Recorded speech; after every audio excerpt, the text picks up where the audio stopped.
पे कई हफ्तों से दर्शक लगातार पैंगोंग झील के बारे में सुन रहे हैं। अब तक जितना भी एक्शन था वो पैंगोंग के उत्तरी तट पे था, यानी कि नॉर्थ बैंक पे था।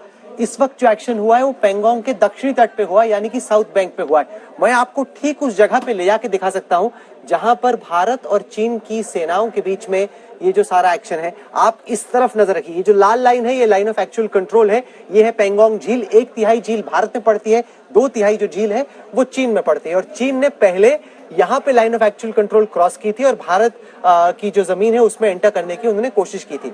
अब आप चलिए मेरे साथ, ये आप यहाँ पे ये भी देख सकते हैं कि ये है लाइन ऑफ एक्चुअल कंट्रोल और इस इलाके में चाइना ने एंटर करने की कोशिश की। और जैसे मैं जूम इन करता हूं आप वहां पे चाइना की सड़कें भी देख पाएंगे। अगर मैं इसको बहुत आपको आगे ले जाऊं तो आप चाइना की सड़कें भी देख पाएंगे। ये देखिए, आपको दिख रही है यहाँ पे चाइना ने अपनी सड़कें बना रखी हैं जो कि चाइना की साइड पे पड़ती हैं। ये आप देखिए, ये पूरी चाइना की सड़क है। ये चाइना की सड़क है जो कि लाइन ऑफ एक्चुअल कंट्रोल के बेहद नजदीक आती है। तो 29-30 की रात को चाइना ने इस इलाके को क्रॉस करके भारत की तरफ घुसने की कोशिश की, जो कि सेना की प्रेस रिलीज में लिखा है कि चाइना ने स्टेटस को ऑल्टर करने की कोशिश की।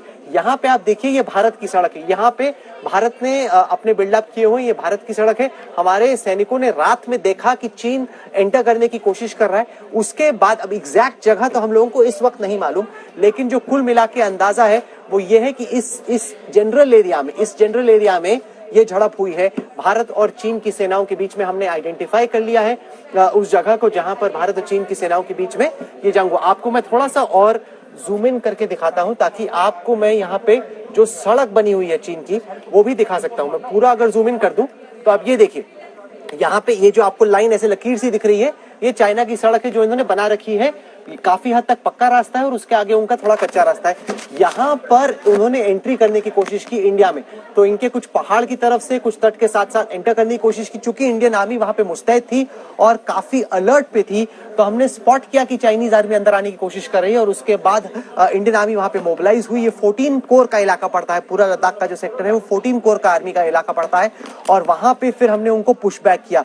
वायलेंस हुई, यानी कि हिंसा हुई भारत और चीन की सेनाओं के बीच में, लेकिन हमें बताया जा रहा है कि किसी के हताहत होने की खबर नहीं है। लेकिन इस वक्त स्थिति बेहद संवेदनशील है। लद्दाख से हमें जो अपडेट्स आए उसमें यह था कि जो गांव वाले हैं पैंगोंग झील के नजदीक, उनको वहां से इवैक्यूएट करके उनको इंटीरियर एरियाज में लेके गए हम लोग। साथ ही साथ वहां के जो सिविलियन ट्रक्स हैं उनको हम लोगों ने रिक्विजिशन किया, उसमें हमने असला आगे भेजा।